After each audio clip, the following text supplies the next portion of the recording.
ти разкажа как влязох като сила, а шопарът ме прегърна в мрак.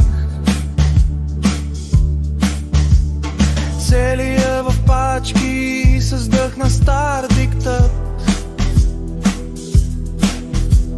Лошото момче на мен избра, направи ме зависим брат. С прическа номер 2 беше номер 1 и казах: хайде бойко, нали си моето момче, ела бро. Даже не довърши своето заседание, без да пита, просто ме затвори в задкулисието за наказание. Защо не се усмихваш, татко? Влюбих се в шопар, аз съм него марионетка, той е моят цар. Татко, влюбих се в шопар.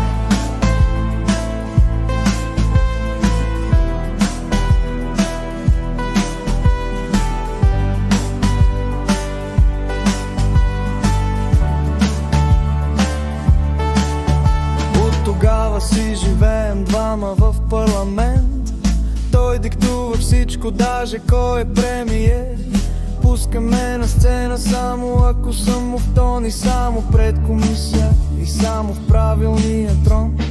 Не дава да се меся, дава ми копречи. Веднъж ми крещя силно, ама каза: ще успееш. В фашев си хвана, с тефтер голям, често повишава тон. Бойко, слушай, нямаш дом. Защо не се усмихваш, татко?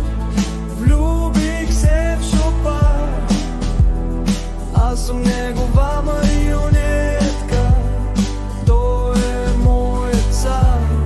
Татко, влюбих се в шопар.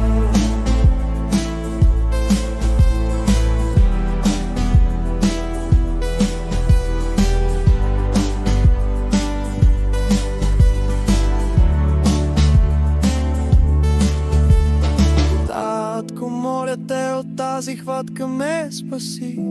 Бих дошъл при теб, но той ми забрани. Иначе във властта живота има чар. Добре, че хванах истински шопар.